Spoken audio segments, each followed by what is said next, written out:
Folks, Black Star Network is here. Hold no punches. I'm real revolutionary right now. Support this man, Black Media. He makes sure that our stories are told.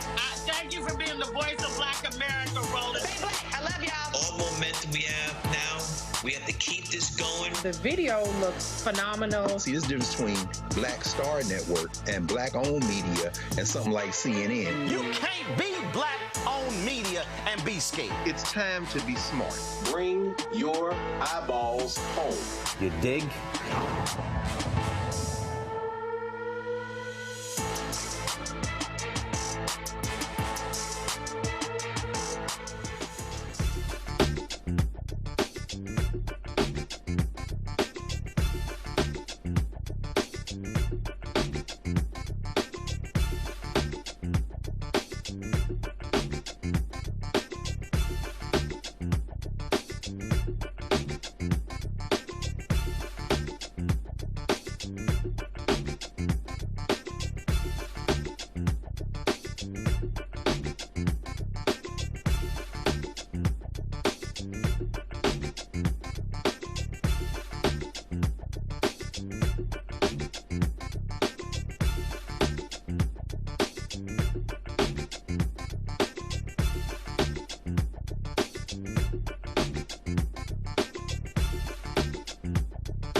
Hey, folks, today's Friday, February 27, 2026, coming up on Roland Martin Unfiltered, streaming live on the Black Star Network. Supreme Court recently ruled that the post office, they can intentionally not deliver your mail. 5-4 ruling. It was a case involving a black woman who sued. What are the implications if you decide to mail in your ballot and they just decide that, you know what, we're not going to deliver the mail from certain zip codes? We'll talk with Cliff Albright, co-founder of Black Voters Matter. Also, as refugee admissions remain largely restricted, Donald Trump is more than welcoming white South Africans. Folks, more than 70 years after Henrietta Lacks' cells were taken without her consent, the fight for justice continues. Her family has reached a big settlement with a pharmaceutical company. Also, he helped lead North Carolina as governor. Now Roy Cooper wants to be the United States Senator. My interview with him. And also, day 2 of the memorial services for Reverend Jesse Jackson Sr. Underway. And so we'll show you what's happening live, a live look in Chicago. It is time to bring the funk on Roland Martin Unfiltered on the Black Star Network. Let's go. He's got whatever the miss, he's on it. Whatever it is, he's got the scoop, the fact, the find. And when it breaks, he's right on time and it's rolling. Best believe he's knowing. Putting it down from sports to news to politics. With entertainment just for kicks, he's rolling. It's Uncle Roro, y'all. It's Roland Martin, rolling with Roland now. He's funk, he's fresh, he's real, the best, you know he's Roland Martin now.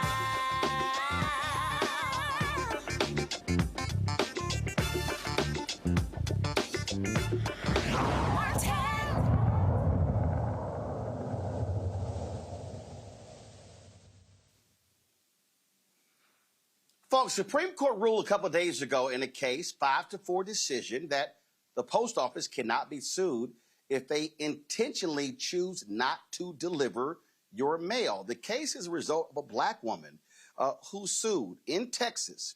Okay, she was a Texas landlord, Labine Kadan, and she said her mail was deliberately withheld for a couple of years.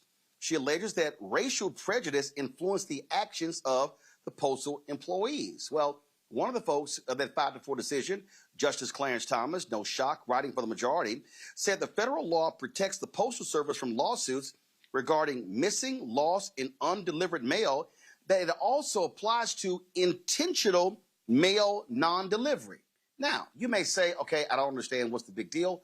That's the Post Service. So what then happens if the post office, if postal employees decide, you know what? We've got these mail-in ballots from certain zip codes, from predominantly black zip codes, from predominantly Latino zip codes, or these are known as Democratic strongholds. And so, you know what? We're just not going to deliver the mail to the voter office. Y'all, they're saying that's all possible. Cliff Albright, co-founder of Black Voters Matter, joins us right now. And Cliff, we have been sounding the alarm on what MAGA is trying to do. And someone could say, well, look, this is not MAGA. This is not MAGA decision. But what it says, though, is that they have given the green light to the post office that there are no repercussions if they purposely do not deliver the mail. In this case, this was a Black woman who said postal employees absolutely refused to deliver her mail. It was racial discrimination, and the Supreme Court says they're good. Yeah, and you gotta, as with always, you gotta look at like the fullness of what MAGA and this regime and their supporters are trying to do.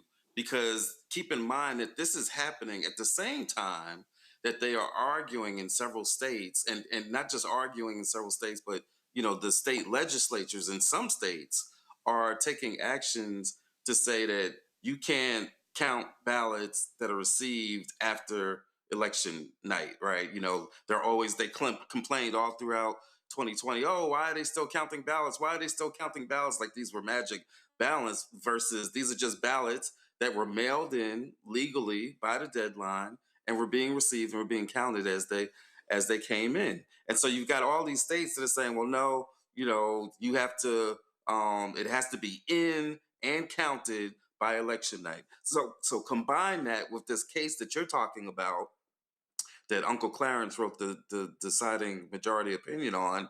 Combine these two things, where all you need is some postal workers or a postmaster general that will say, oh, let's hold on to these, as you said, and these targeted. Trump has already said, he's already let us know that there's 15 states where he wants to nationalize elections. He's already let us know through all his frivolous lawsuits what cities it is that he's trying to disenfranchise. So all you need to do is to target those cities with the combination of holding on to the mail, slowing down the mail, and then having these decisions around you can't count the ballots after they come in after a certain time. And you've just basically found a way to not count votes coming from majority Black voters in majority Black cities. And I'm quite sure that there are people who will say, man, listen, man, y'all are being conspiracy theorists by saying these things. But here's what we know. When you look at how did Republicans win the House? Well, in the critical races where they crossed the 218th threshold, it was a total of 7,000 votes. Let me say it again, 7,000 votes. What people have to recognize is that our elections are coming down to extremely small margins. Literally 2, 3, 4, 500, 1,000, 2,000, 3,000, 5,000 ballots are making the difference between winning and losing. And not just winning a race, but literally deciding who controls a chamber of the legislature in the state level, who controls the House or the Senate on the federal level. Yeah, it doesn't, I say it all the time, you don't have to suppress every vote, right? You don't have to suppress the entire county of Fulton County or the entire city of Atlanta. You don't have to suppress every vote in Philadelphia. All you need to do is suppress a critical mass, right? A certain margin, because all of these elections, the statewide elections and even some of these congressional districts are going to be close. And so, the point that you're making, that even something like this, again, you don't need every postal worker, or every post office in the country to agree to this. All you need is a critical number, a critical mass in order to take away just enough votes in order to swing these elections. And I know, look, I know that there are people that get tired of listening to this. I come on here, you talk about these issues, and it's to a certain point, sometimes people just tune out. Like you said, they think it's a conspiracy theory. But just think about all these issues that we're talking about, right? We're talking about delaying vote by mail. We're talking about the Save Fascism Act, which forces people to show their passport or their birth certificate. We're talking about the threats to send ICE agents to polling places. We're talking about this executive order that has come out in the news that now he's considering, where he could say that the election had international fraud, that China or some other country was trying to interfere with the election, and therefore he's going to federalize the election. So we're talking about that. We're talking about the Fulton County ballots being stolen. Any one of these stories in another country would be an indication that that country is not having free and fair elections, that there's fascism, authoritarianism, right? Any one of those. I just went through about 5 or 6 different things, and there's a couple of more that I didn't even get to. And so it's not conspiracy theory if it's true, right? I mean, we're not making, these are all facts. Like every single thing that you just went through, that I just went through, these are all known facts. And more importantly, he has told us what it is that he's trying to do. He has told us that he wants to nationalize these elections. He has told us that certain cities cheat and that we can't let those cities have a full vote. And so there's nothing conspiracy about this. The challenge, though, is that as we want people to take this seriously and to be very vigilant and cautious, right? And to start doing things like checking our registration status, what we don't want is that people become so fearful or so frustrated that we just tune out. And that's actually a part of the strategy. It's always been a part of the voter suppression strategy. They didn't just make people count jelly beans so that the person counting the jelly beans couldn't vote. They did it as a warning and as a message to make anybody else not even want to try to do it. So we have to listen to this news, be aware of this news. We need to prepare ourselves off to these strategies that they're doing, but we can't let it paralyze us. Well, absolutely. And I just need our folks to understand that this is where we have to be vigilant. I say it again, where we have to overwhelm this system. We have to leave no doubt because it is clear what they want to do. Donald Trump is scared to death of losing. He is scared to death. He still can't get over the fact that Joe Biden kicked his ass in 2020. He's scared to death that Democrats will control the House and or the Senate. And that's what's freaking him out. And that's why we can't trust these Republicans in any way whatsoever when it comes to voting, because, again, they are still following the edict of Paul Weyrich, who said in 1991, we don't want everyone to vote. That is literally the strategy of the Republican Party. Yeah, and that's the critical point. I'm so glad that you raised that, because at the end of the day, all of these things that they're doing because they're scared. They're doing because they know they don't have the votes. They know that they're not popular, right? And so we have to remember that. I say it all the time. People don't cheat when they're winning, right? You don't start reneging in spades if you're winning, right? You don't have to renege when you know you got all the spades and the high joker and the little joker and all that. You ain't got to cheat. And so in this situation, he knows he ain't got the hand, right? He knows that he's not popular. He knows that he and his people, his regime, are going to lose. And so as crazy as it sounds, even as we keep hearing all of these bad stories, we just have to remember that what it's a sign of is that we've got power. And at the end of the day, if we lean into that, if we use our power, if not just I go vote, but if I go tell 5 other people to vote, and then they tell 5 other people to vote, if we tell the folks who don't believe that their vote matters, that we can show them and we can connect the dots, that whether or not they vote in this election is connected to the high rents that they're paying and the high prices they're paying in the grocery store, and why it is that their Medicaid has got cut and the premiums are going up. When we connect these dots and get people to understand that we've got the power to correct this, then that's when we'll be able to finally send this fool home or send him to prison or wherever it is that he's going to go, but get him up out of that White House. Yeah, and listen, he's not going to be out of the White House until January 2029, but you can limit the power and the authority by who controls the House and the Senate. And so that's in November. But obviously right now we've got midterm elections that are going on. These things are happening. And so coming up on Tuesday, North Carolina as well as Texas there as well.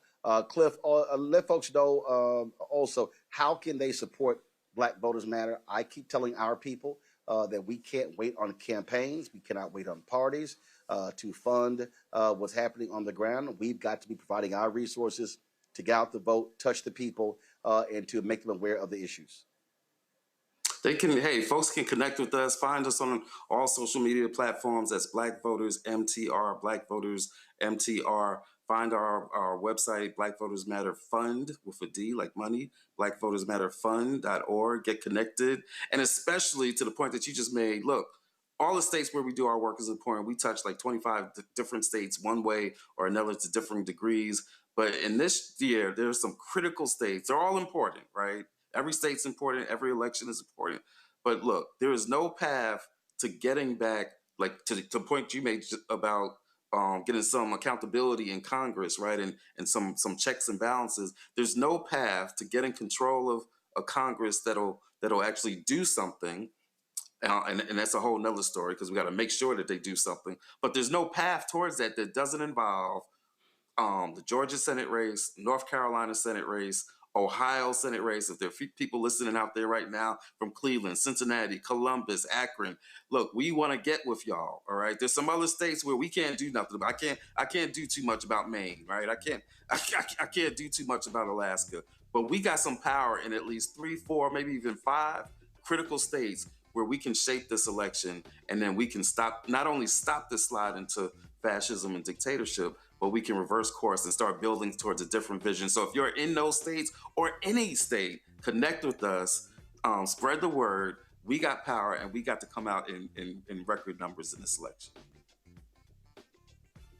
Absolutely. Cliff Albright, Black Voters Matter. So appreciate it. Thanks a lot. Folks, why is there music playing in my ear? Why are we playing music? Let me bring in my panel right now. I want to bring them in. Michael Imhotep, host of the African History Network show out of Detroit.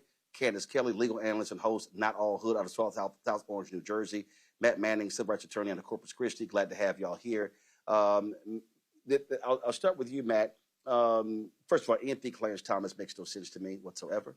But the thing here is, we should be concerned about these folks and illegal actions that they take. Because again, I don't trust Republicans at all when it comes to voting. The fact that they continue to push Donald Trump's lies about a rigged election, to me is shameful and pathetic. And so I don't trust them at all when it comes to what they will do when it comes to this election. I agree completely. And ironically, Mr. Trump is in Corpus Christi today as we speak. There's been clamor all around the city. He's eating at Whataburger, from my understanding, right now. So it's timely that we're talking about him. But I think this is hugely problematic. I told a lawyer this morning that it seems like the Supreme Court is just, picking a destination and trying to find their reasoning to get there. And what I found was so problematic about this case is not only all the things you and Cliff have discussed, but one of the places where the Federal Tort Claims Act actually allows you to bring a lawsuit, at least against law enforcement officers, is when the act is intentional. So the idea that the Supreme Court essentially, sanctioned intentional acts that divest people of their rights essentially under the law is crazy, because one of the carve-outs we usually like to have is that you can't do things intentionally, right? Because you could say, at least under the Federal Tort Claims Act, this is not a discretionary act. We don't need to get into the weeds, but the way that law works is basically any federal employee is immunized their conduct if it's a discretionary act. I think there's a pretty good argument that if you intentionally refuse to do the very basis of your job, it's not discretionary.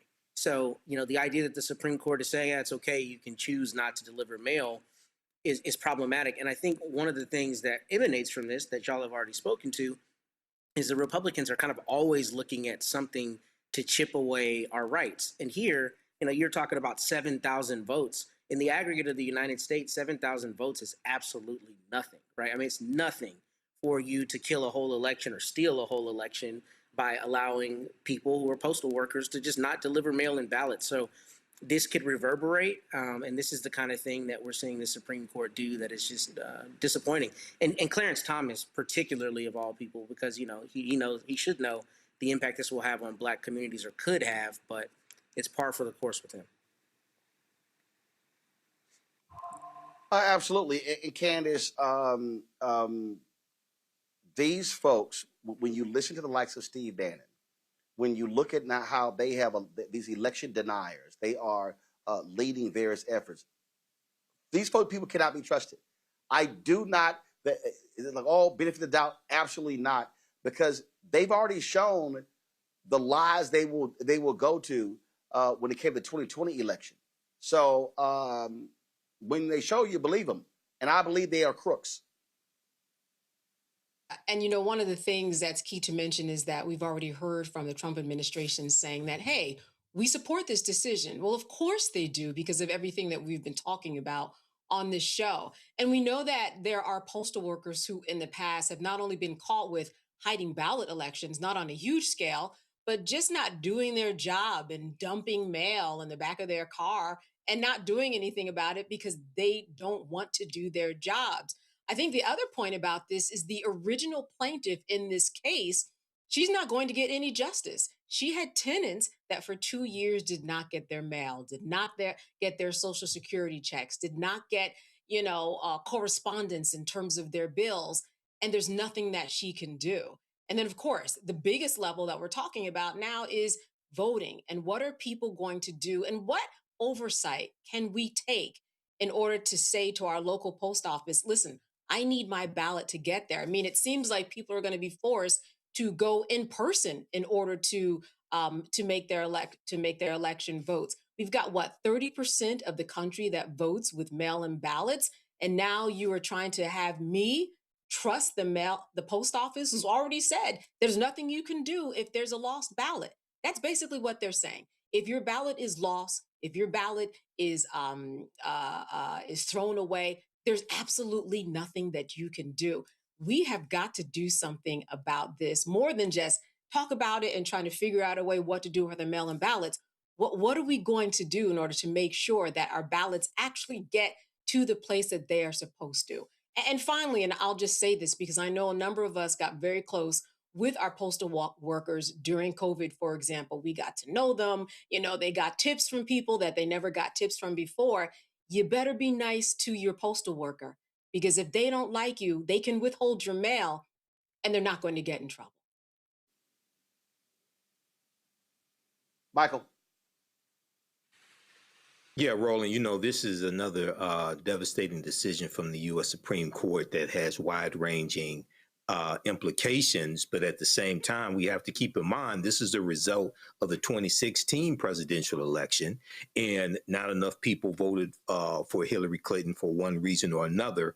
And we've talked about how on this show, the lasting legacy of a president are their Supreme Court justice nominations, as well as federal judge nominations. So we see the evidence right here with this 5-4 ruling. And, I read the article from the Associated Press on this. Supreme Court says U.S. Postal Service can't be sued. And it talked about Labine Conan. It talked about she owns property. She's an African-American businesswoman. She's an insurance agent, things of this nature. And she alleged that there were people at the post office who were jealous of her and purposely withholding mail because they were jealous that she owned property, right? Well, if this, just think of the ramifications of this, how this can devastate African-American owned businesses.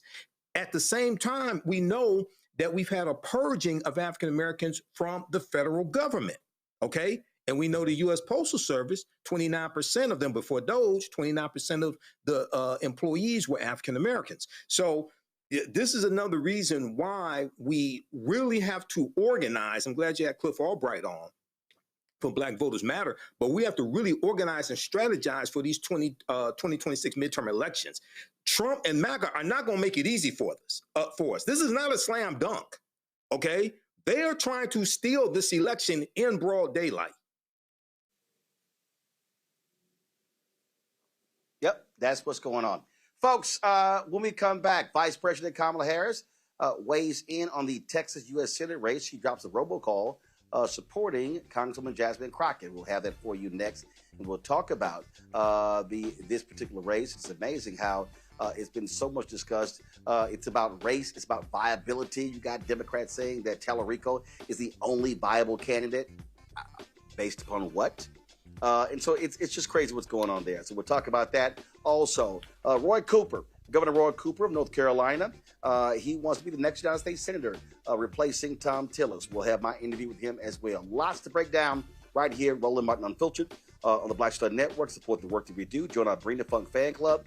20,000 folks. Our goal is to get 20,000 fans contributing on average $50 each a year, which is $4.19 a month, 13 cents a day. That supports the work that we do. If you want to contribute via Cash App, use a Stripe QR code. You see it right here. As for credit cards as well. Checks and money order, make it payable to Roland Martin Unfiltered, P.O. Box 57196, Washington, D.C. 20037-0196. PayPal's R Martin Unfiltered. Venmo's RM Unfiltered. Zelle, Roland at RolandSMartin.com. Roland at RolandMartinUnfiltered.com. We'll be right back. With medicine and science under attack, I want to keep you and your family informed and healthy. I'm Dr. Ebony Hilton, and I knew at the age of 8 that I wanted to be a doctor. So I studied hard and became the first African-American female anesthesiologist hired at the Medical University of South Carolina since its opening in 1824. And I always say I was made into a doctor, but I was born to be a mom. And as a new mom, wife, sister, daughter, and friend, I understand how frightening a medical crisis can be. I care for individuals on some of the worst days of their lives, and it's my mission to provide you with a safe space to gain clarity on issues affecting your mind, body, and soul. I recognize that there are health disparities, particularly as it pertains to race, and I want to help bridge the gap between you and your healthcare providers. Join me every Thursday for Second Opinion on the Black Star Network, where each week I'll invite experts from various medical fields to share the latest health news. We'll discuss topics such as the vaccine debate, mental and sexual health, medical bias, infertility, menopause, andropause, nutrition, and aging. Together with my medical colleagues, we aim to provide you with a second opinion. Don't miss it, Thursdays only on the Black Star Network.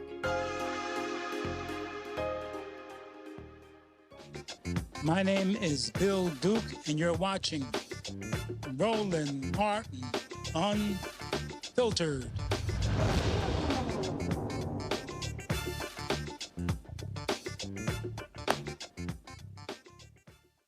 Folks, primaries in Texas and North Carolina take place on Tuesday, March 3rd. Early voting ends today in Texas at 7 p.m. Central. And earlier today, former Vice President Kamala Harris dropped a robocall in support of Congresswoman Jasmine Crockett, who is running against Texas State Representative James Tallarico for the Democratic nomination for United States Senate. Here it is. You to please go vote for my friend Jasmine Crockett in the Democratic primary today, Friday, February 27th, or on Election Day, Tuesday, March 3rd. Texas has the chance to send a fighter like Jasmine Crockett to the United States Senate. Jasmine has the experience and record to hold Donald Trump and his billionaire cronies accountable. But Jasmine can only do it if people like you vote early. Today, Friday, February 27th, or on Election Day, Tuesday, March 3rd. It's time to turn Texas blue, and I thank you. Please take care. Bye-bye. Paid for by Jasmine for Texas. All right, folks. This is one of the few races that Vice President Harris has actually weighed in on the national level. There have been some local races where she's given endorsements, and already people have been talking back and forth. Will this help? Will this hurt? Candace, my position is very simple on this, and that is when you're trying to win the primary, you throw everything at it. You don't sit here and say, oh, I'm not quite sure. Bottom line is you're trying to win. This is a tight race. People need to understand in Texas, you can pick which primary you want to vote in. So it's not like you are either a registered Democrat or a registered Republican. When you go to the polls, I voted last Friday. When I went to the polls, it was very simple. Got to the polls, and they said, which primary do you want to vote in? You want to vote in the Republican primary? You want to vote in the Democratic primary? There have been, in the past, I remember there have been a few elections where I did vote in the Republican primary because there were black candidates, there were black judges who were on the ballot. See, what people don't, what folks don't understand about politics, I'll give you an example. Dallas County. First of all, the state of Texas used to be blue. They called them yellow dog Democrats. It was a blue state. Then, of course, George W. Bush beats Ann Richards. Then he runs again for re-election. And since 1988, Democrats have been losing all statewide offices. So there was a point where Dallas County was a blue county. Then Dallas County became red. I remember John Crusoe, longtime Democratic judge, who's now the district attorney running for re-election. I remember when John Crusoe actually ran as a Republican in order to stay on the bench because the county had flipped. And so in Texas, you get to decide which one you want to vote in.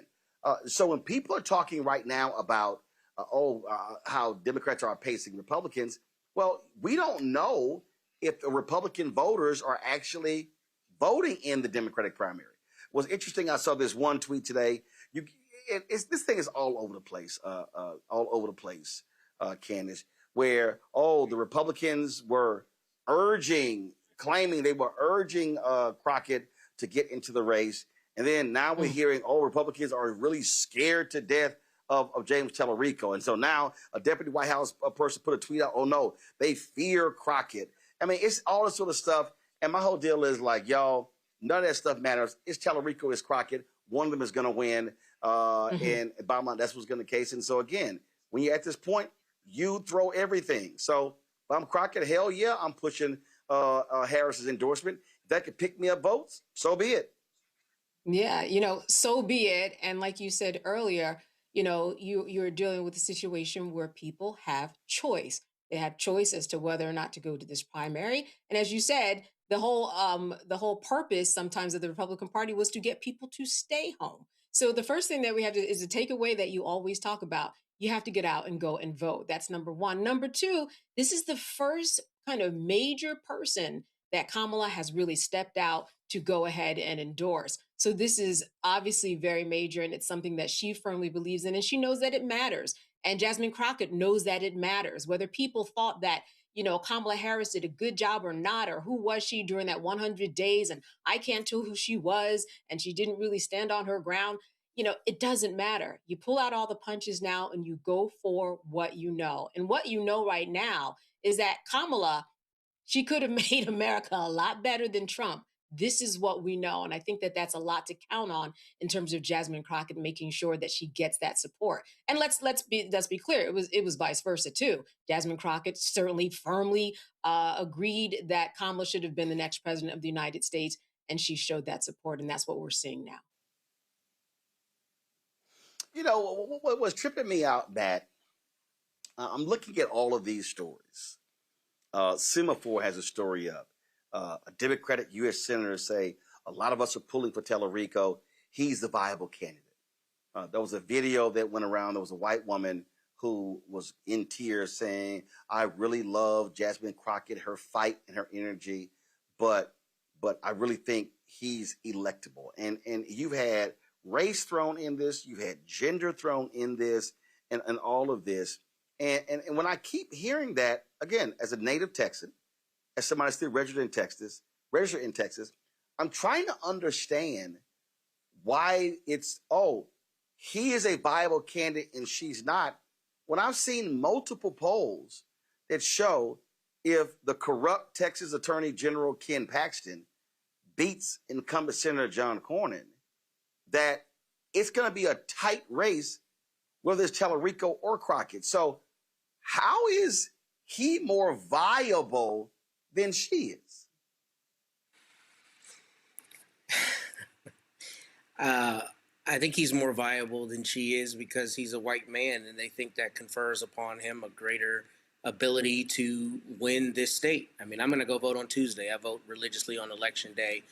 And I've always, thought that this is a failing of the Texas Democratic Party to not iron this out and have two very quality candidates, two candidates who are driving engagement in a way some other candidates have not in recent history, running for the same office. I mean, it just seems to me they should have figured this out. I don't know all the backdoor stuff, but it puts us in a bad spot. But I think speaking directly to it, that's the issue. The issue is they think because he's a white man, he's more qualified, and he's better do better out. All right, Matt, hold tight 1 second. Matt, hold tight 1 second. Where your signal is breaking up, so we need to fix that. I'm gonna go to Michael. Michael, again, I'm real clear, Michael. Texas, there are 254 counties in Texas. No Democrat has won statewide since 1988. Beto O'Rourke came within 2.5 points of beating Ted Cruz. Colin Allred lost between about 10 points. When you look at the other races, it was blowout races that were taking place.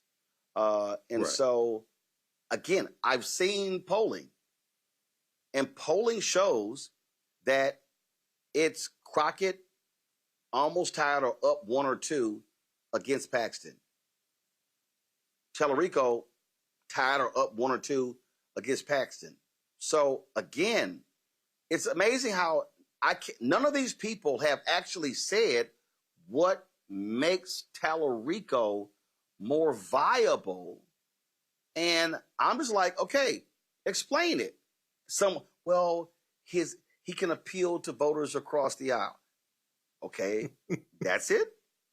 In Ruby Red, Texas? Okay. Well, a few points here. And I just did a video earlier this week dealing with Jasmine Crockett, talking about one of her constituents named Miss Gladys, who's an African-American woman, 79 years old. And Miss Gladys went to the polls in Texas to vote for Jasmine Crockett and was given a Republican ballot. And Jasmine, and just as you were talking about, Roland, Jasmine Crockett is warning people, make sure you ask for a Democratic ballot, because her constituent was given a Republican ballot. But Matt just hit on it. Okay, and I'm gonna take it a step further. It's not that just Tallarico is a white man. What it is if you think of the previous U.S. senators from Texas, okay, to my knowledge, they were all white men, or mostly white men, right? Now, Jasmine Crockett, I love Jasmine Crockett. I hope she wins. She is eminently qualified. But when they say that Tallarico is more viable, they are operating based upon their conception of what a U.S. senator from Texas looks like. I'm not saying it's right. I'm saying understanding how white people think, and some African Americans as well. That's what they're saying. This is the same problem that Kamala Harris ran into. Kamala Harris was overqualified. Kamala Harris should have won. But if you go back, when you had people who thought Donald Trump was more presidential, that's a damn lie, but they're operating based upon white supremacy. When they thought Donald Trump was more presidential, when you look at all of the previous pictures of past presidents, except for Obama, when you look at all of the movies and TV shows that depict presidents, probably 95% of them is an older white male. So Kamala Harris totally broke that mold. And in a lot of people's minds, when you talk about president of the United States, they picture somebody that looks more like Donald Trump than Kamala Harris. This is what we're dealing with. I'm not saying it's right. I'm saying this is what we're dealing with. And also Cardi B came out and endorsed Jasmine Crockett as well in the U.S. Senate race in Texas also. So Kamala Harris and Cardi B. I have disagreements with Cardi B, but hey, this is a good thing. I'd rather for her to endorse Jasmine Crockett than Donald Trump, like Nicki Minaj is doing. You know, so as you said, Roland, in the primary, you throw everything at the wall. I'm going back to Matt. I've got to signal straight, Matt. Again, here's my whole deal. If you're going to say that James Tallarico, who I've talked to, so Matt's signal's still not straight. Okay, fine. Let me know when it's straight. And I'll go to Candace with this one. Here's my whole deal. Just say it. Just say it. Don't dance around it. Just say, hey, James Tallarico is white. And we think a white man in Texas is going to be more viable than a black woman. Just say it. But don't sit here and keep trying to, fool me with this. When you say who's more electable, again, say it. Yeah. Roland, I would say this. They are saying it, and they've always said it, and there have always been signifiers about what's being said. No. They're implying it. They're dancing around it. No. I don't want to infer anything. I'm saying in terms of the history of a black woman. I want them to say it. And I'm saying that Black women recognize the signs. So, but when Black women recognize the signs Oh, anyway. no. When I'm at my job, or other black women, It ain't just black women. It just black women. Right, but we're talking about black women. Black women. So that's just I'm why a black making man. that I hear reference. too. Okay. But I want us to force them. I want us to force them to say, no. I want you to say it. Say it. Well, they're not going to say it. We gotta force them to say it. This is what we deal with every day in our jobs, in our regular lives. They don't say it, but we know it. We know the nudges. We know the microaggressions. We know the wording. We know that you're not quite right for this part. We know what that translates into. That's just kind of par for the course. So I'm not sure if saying it would lead me to any other position than what I already know. I already know what they think. I'm not sure if saying that would make it any more poignant, any more effective, or any more directed to me, especially for someone who is a black woman and knows other black women and men who get those same signals on their regular jobs, let alone running for president. I'm just saying, I don't know if I need to hear them say it. Why? We know what they're saying. Move accordingly.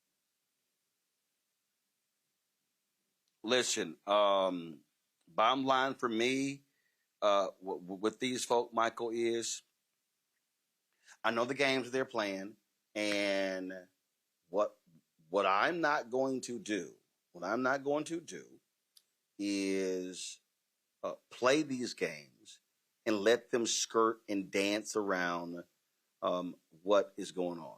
Not going to do it. Not going to do it. Yeah. Not going to do it. And so we got Matt back. So let me go to Matt on this. We got Matt back. Matt, you were making a point here. I'm just not interested in playing games with these people, because here's the deal. They could say, well, look what happened to Kamala Harris, so therefore what? You don't support a black woman? You got two black women who are part of the race to be the United States Senator in Illinois. You got a black woman and a black man who are running for United States Senate in Kentucky. So I'm not going to let these people play this game of, oh no, if you're black and you're a woman, you can't be the senator. So therefore, we're gonna need y'all to stand down and we're gonna support the white candidate. My whole point is, let the voters decide. If the voters decide in the Democratic primary on Tuesday that Tallarico is the guy, great. If the voters decide on Tuesday that Jasmine Crockett is the nominee, great. What the party shouldn't be doing is sending us these racially coded messages that are driven by race and gender. That's exactly right, especially when you consider the fact that Jasmine Crockett, her ascension has, been extraordinary, but she's actually in the United States Congress. I really like James Tallarico. I don't have a disparaging thing to say about him. I think he's a great candidate. I think he's a candidate that is very competitive for the Democrats here in Texas. And I think I got cut off, but I was saying that, I think the Democratic Party should have had a lot more strategic planning than allowing this to happen. Notwithstanding all of that, I think you're exactly right. I think she's a black woman, and there is a per se fear that a black woman is just not going to carry the state of Texas, and more so that she's not qualified or, inherently as qualified as James Tallarico, which is wild, because if you look at the United States Congress right now, there is no person in the United States Congress who has a bigger bullhorn than Jasmine Crockett, who's been more effective at countering the Republicans' rhetoric. So to me, just looking at qualifications, there's no question in my mind she is more qualified, if you look apples to apples. I think Tallarico is great. I think, we'll be in a good stead if we have him. But that's the issue. It's racially based. It's racially coded. And, the polling numbers, especially with Ken Paxton, who for some reason just does not seem to go away. Despite what he does, he's just always has a fighting chance. If she's polling better than him, and he's polling better than Cornyn, and I could be wrong on that last part, then it makes sense that, people should really be looking at who has the actual chance to win. And it's most certainly her. And I'll tell you, she came here a couple months ago. I had the pleasure of introducing her. And if you look at social media, there were all of these people who are diehard blue folks here in Corpus Christi who were saying, I'm supporting Tallarico. That's why I didn't come out to her event. He's got a better chance of winning. And it's only based on how he looks. It's only based on the fact that they think he's striking the right, tone with his nod to Christianity and his affect and all of that. But looking at qualification, she's the more qualified candidate in my eyes. And a lot of Democrats are overlooking that because they don't think she's got the right phenotype despite having the right fight. All right, folks, hold tight 1 second. I got to go to break. We come back. We'll hear from former North Carolina Governor Roy Cooper, who's now trying to become the Democratic nominee for the United States Senate in the Tar Heel State. We'll have you next. You're watching Roland Martin Unfiltered on the Black Star Network live here in Los Angeles. We're attending the NAACP Image Awards. Back in a moment. I'm Brittany Noble, Midwest-born, HBCU educated with experience in newsrooms across the country. Well, I've teamed up with Roland Martin to bring to you The Breakdown. This isn't just news. It's our stories, our voice, our community. Join me for The Breakdown, Monday through Friday at midday, only on the Black Star Network. I'm Mark Morial, President and CEO of the National Urban League, and I'm watching the Black Star Network.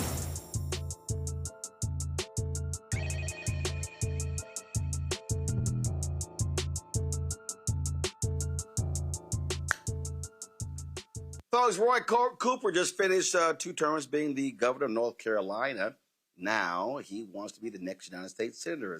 Republican Senator Tom Tillis announced he was retiring. Democrats are really looking at this state as a huge, huge pickup for them to put them on the path to be able to regain control of the United States Senate. Last week, he and I had a conversation, and here it is. Before we get into it, we're recording this. It has been a very difficult morning for us at this show with the passing of Reverend Jesse Jackson Sr., an iconic figure who, of course, went to college in your state, North Carolina A&T from South Carolina. Before we talk about your race, just want to allow you to share your thoughts about one of the most consequential figures of American history. I'm so grateful for Reverend Jackson's life in North Carolina. We are proud of him because he was a graduate of North Carolina A&T State University, the largest HBCU in the country, and often came back to North Carolina to see how we were doing and to help us out. I've had many conversations with him over the years. I think my last conversation with him was at the 2024 Democratic National Convention shortly before I gave my speech there. And still at that time, even though he had gotten sicker, his message was full of hope and optimism about where we could go. His life was difficult in that he had to be the battering ram to break down racial prejudices, and he fought them every day. Yet he was amazing at making people feel a sense of confidence, a sense of self-worth. His I am somebody speeches that he would give, particularly to young people, you could see it in their eyes. And he was an inspiration to me, to many people here in North Carolina who loved and revered him, not only because he was such a great civil rights figure, but because he was one of us, a North Carolinian. At least we claimed him, but we know what he meant not only to this country, but to the world. And today is a day of mourning, but it's also a day to celebrate his life, because his life was worth celebrating. He made a difference in this world, no question. Not only that, one of the things that people don't realize, when he ran in 1984 and 88, and I have had the opportunity to meet many of these people, he had long coattails. What people don't realize is there were African Americans and non-African Americans who supported him, who were elected to city councils, commissioners court, sheriffs, school board, state reps, state senate, because of his run in 84 and 88, the 2 million plus people putting on the voting rolls. Listen, Richard Shelby is not a United States Senator in Alabama without Reverend Jackson run. Now, he rewarded Democrats by flipping the Republican Party, but the bottom line is he's not a United States Senator. And so I remember when I was on CNN and Bill Bennett made this comment on the night of the South Carolina primary, he said, Reverend Jackson winning and winning this was Black history. Obama winning was American history. And I tore into him and I said, you have no idea what the hell you're talking about in laying out the role that he played. And when it came to this issue of voting, which we're still dealing with, and he really understood the power of the ballot. No question. The fact that he inspired confidence and motivated so many people to run for office and to be involved in politics, he knew that governmental policy was a key to not only success in the Black community, but success for everyone, particularly people who were being left behind by the system, that the power rested with the people.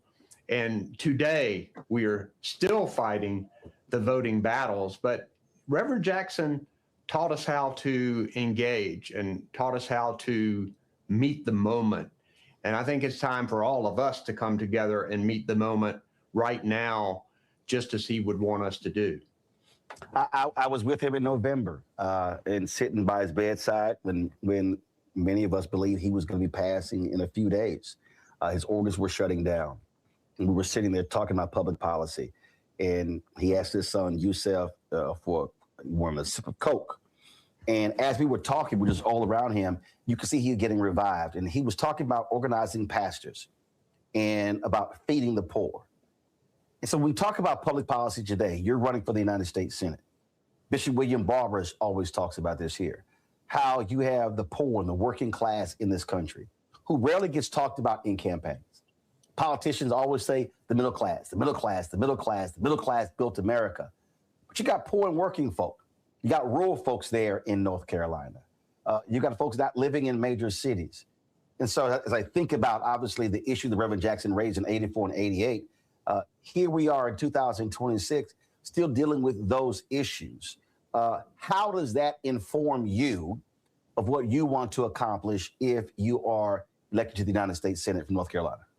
Look, I see that there's so many people looking up at the middle class, wanting to get in and feeling right now that they don't have an opportunity to do that. And you have to look at what somebody's done to tell what they're going to do. And as governor, I fought for those people who are looking up at the middle class and trying to get in. I recognize that so many people are struggling with rent and utility bills and juggling childcare and paying more for groceries and having to look after parents and grandparents. And for so many families, there's just too much month at the end of the money. And what I want is to cut back the tax breaks that the very wealthiest and the corporations are getting and invest in the people who are really making this country go.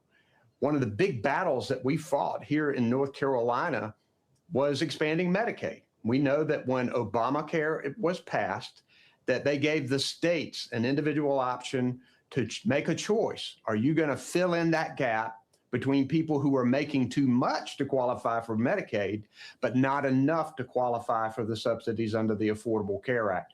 We worked and fought and put together coalitions of people, and there's still 10 other states in the South that haven't done it. They're leaving people behind. But in North Carolina, we did it. Now we have more than 700,000 people who have health insurance who didn't have it before. And I will never forget handing Penny her very first health insurance card. There were tears in her eyes and admittedly tears in mine, but I kept thinking about the fact that we are the richest country in the world. We ought to be able to find a way to make sure that everybody has affordable, quality health care. And people tell me, I haven't been to Washington yet. I've spent my time serving in North Carolina. And they say health care is the bear. You need to watch out for the bear in Washington. I am ready to wrestle the bear. We wrestled it in North Carolina, got more people health insurance, but now we see this big, beautiful bill that's trying to take it all away, that's reduced the number of people who are getting health insurance under the Affordable Care Act, that's making people buy policies that have deductibles that are so high that they can't afford them, that their premiums they can't afford. It is time for this country to step up and recognize that for a better workforce, and just for the fact that I believe it's a morality, it's a morals for us to step up and make sure that people have health care. And I look forward to doing that when I get into the United States Senate, is wrestling that bear and getting more people in this country the health insurance that they deserve. Health insurance obviously is a critical issue. Also, it's happening economically. Folks are talking about housing affordability, food prices, and things along those lines.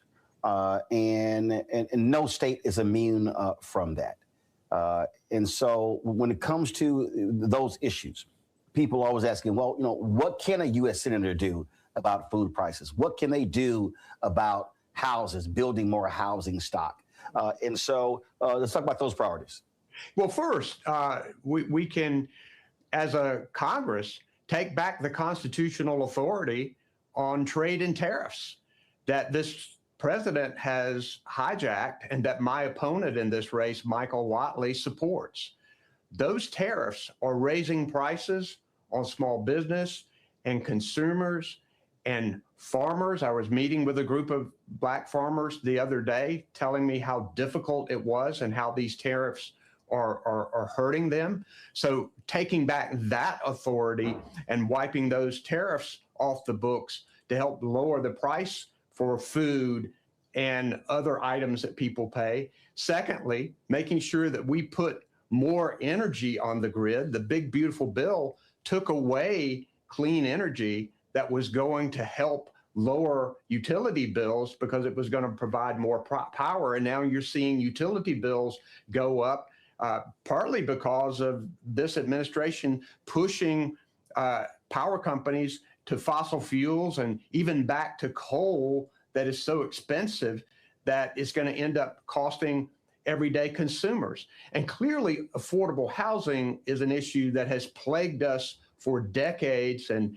many cities have tackled it. I firmly believe that we need to try to narrow and streamline permitting processes to get more people to invest in affordable housing across this country. We need to work closely not only with state and local government, but with nonprofits. It's critical. It's part of the American dream, is making sure that people have the opportunity for affordable housing. And it will certainly be high on my agenda because all in all, stuff just costs too much in this country right now. Wages are not keeping up with it. And as a Senate, I want to go up there. I know I'll be one of 100, but I do have experience serving as a governor and solving problems at that level. I'm going to work as hard as I can to make sure those things become a reality for people. When we think about help from the federal government, I get a kick out of Republicans who love to talk about we don't want the federal government's help. Yet when the natural disasters, it's amazing how they want help. When it comes to roads, it's amazing why they help. But they're taxpayers. You've had to deal with Donald Trump penalizing North Carolina after the devastating hurricane there, penalizing the state and literally saying no, and not just North Carolina, but also there were in Missouri and Arkansas, other places along those lines. And so what also has to happen, I think, people need to understand the role that U.S. senators play when it comes to things along those lines. And so how will you make that case to the voters that it is much better to have you as a Democrat representing them than to have a MAGA Republican representing them who sides with Donald Trump? Well, first, my opponent, Michael Whatley, was appointed by the president as the federal recovery czar for Western North Carolina. He's been a complete failure. This was the biggest natural disaster that North Carolina has ever faced. Western North Carolina devastated. $60 billion plus needed for them to recover. So far, only 12% of those needs have been provided by the federal government, when in other major storms across the country, we've seen 60, 70 or higher percent coverage by the federal government. We need, they talk a big game about how they're going to help, and then they disappear when it's time to govern. And that's why DC is broken. It's run by Washington, D.C. insiders. My opponent, Michael Whatley, has worked for Republicans on the Hill. He's been a big oil lobbyist and made money off of being on the inside in Washington. We need to break up this chaos in Washington and make it more effective and responsive to the people. And as a senator from North Carolina, I'm going to be listening to those everyday people, hearing from them as I go about my work and working for them and those challenges, not the big corporations, not the billionaires who are continuing to try and get their own tax breaks while cutting help for everybody else. That is wrong. And I'm going to work to put a stop to it. One of the things that I have said in the time that I've spent in North Carolina covering elections is that so much time, energy is focused on the western portion of the state. In many ways, East North Carolina doesn't get the same level of attention. That's called the Black Belt. And so what is your campaign focus on voters there? Voters in Rocky Mount, in Fayetteville, Elizabeth City, those places that again, often don't get the same level of attention from campaigns as the western portion of the state? Well, first, I grew up in Eastern North Carolina, went to public schools in Eastern North Carolina. My children went to public schools in Eastern North Carolina. I practiced law there and represented everyday people and small businesses. When I was governor, we worked to make sure that Medicaid was expanded, and rural North Carolina benefited probably more than any other demographic because they needed insurance, and particularly they needed insurance to keep rural hospital doors open. We also worked to recruit businesses to rural North Carolina and put significant specific performance-based incentives into luring companies to come to our rural parts of the state because we knew that it would be less expensive for them, but it would be good paying jobs for the people who work there. But we know that people across Eastern North Carolina are struggling. My campaign is going to be paying attention to them and listening to their strife right now. I think that the affordability crisis is hitting them as hard as anybody else. And look, I think you talk about the Black Belt in Eastern North Carolina. It's critical that government look like the people that it serves and protects. And it's one of the reasons why my governorship, we had the most diverse cabinet and the most diverse administration in the history of North Carolina. I believe it was the very best. It was the most responsive.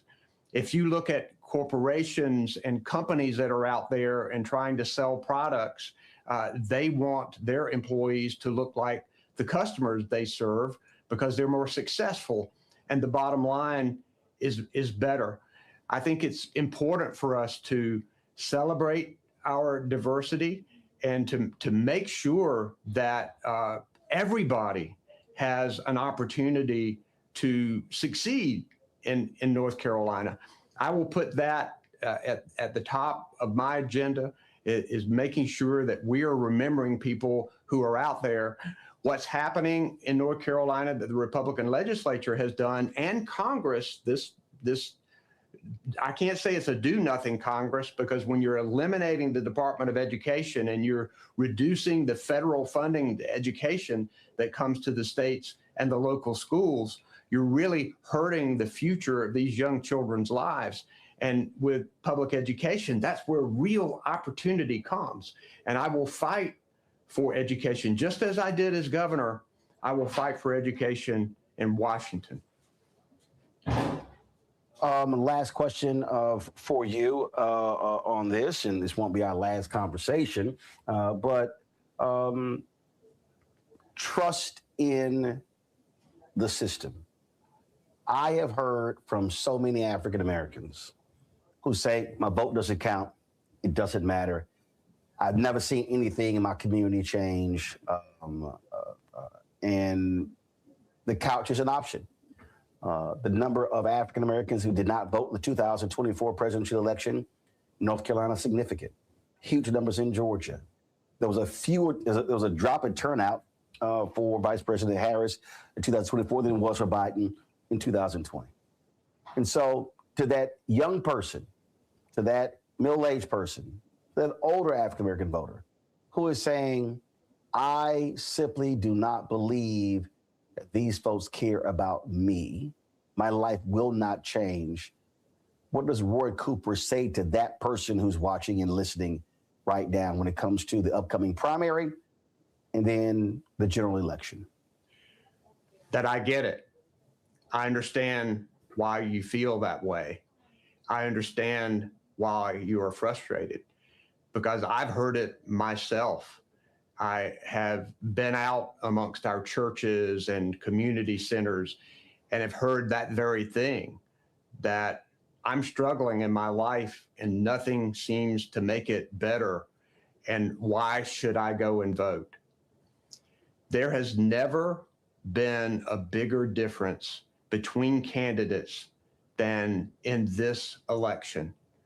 You have an administration in Washington that not only is neglecting people who are struggling, people who are trying to get ahead, but they are actively working to make it harder for them. And then on top of that, they're making it harder for them to vote if they even do decide to vote. So if there ever was a chance to do something and to make a difference, it is now, because clearly the people in power now do not want people who are behind and who are struggling to vote, because they're afraid that those people would vote them out as they should. We're going to be listening to our communities. There will be trusted members of communities across North Carolina who will be talking with you and listening to you about your challenges and bringing them to me in my campaign. I want to make a difference. I want to make sure that government is responsive to people who need the help, because often you are the backbone of America. You are the ones working 2 or 3 jobs. You are the ones doing what needs to be done to keep our economy going. And I'm grateful for that. And I'm going to be fighting for you every single day when I get to Washington. Governor Roy Cooper, I appreciate you joining us. Thank you so very much. Look forward to our next conversation.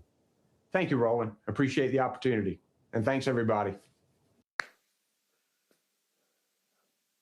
All right, folks, going to a break. We come back. I'll chat about this race and some other races with my panel. Also, our Black Star Network headlines with Brittany Noble. Lots more to cover right here on Roland Martin Unfiltered on the Black Star Network.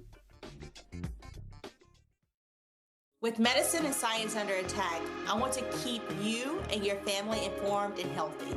I'm Dr. Ebony Hilton, and I knew at the age of 8 that I wanted to be a doctor. So I studied hard and became the first African-American female anesthesiologist hired at the Medical University of South Carolina since its opening in 1824. And I always say I was made into a doctor, but I was born to be a mom.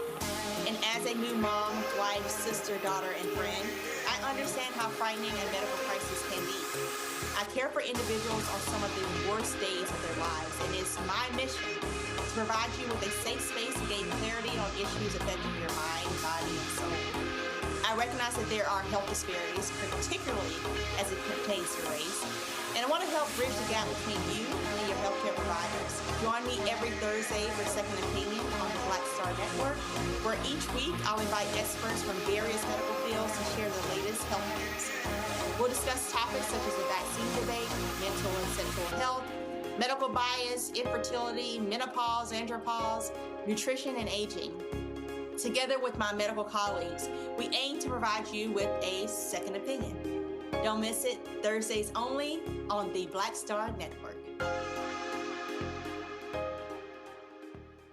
I'm Mark Morial, President and CEO of the National Urban League, and I'm watching the Black Star Network.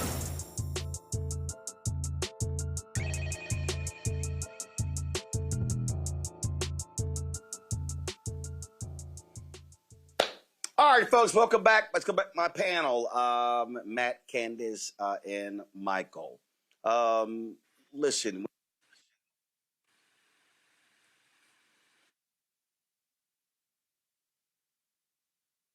They said the quiet part out loud. Black votes are a threat, so they erased them. After the Supreme Court gutted the Voting Rights Act in 2013, Republican legislatures moved fast. New voter ID laws, polling place shutdowns, purges of black voters from the rolls. Trump's Justice Department didn't stop it, they joined in. In 2018, his DOJ backed Ohio's voter purge system, a scheme that disproportionately erased black voters. Their goal, erase black votes and political power. Yeah, that happened. These are the kinds of stories that we cover every day on Roland Martin Unfiltered. Subscribe on YouTube and download the Black Star Network app. Support fact-based independent journalism that centers African Americans and the issues that matter to our community.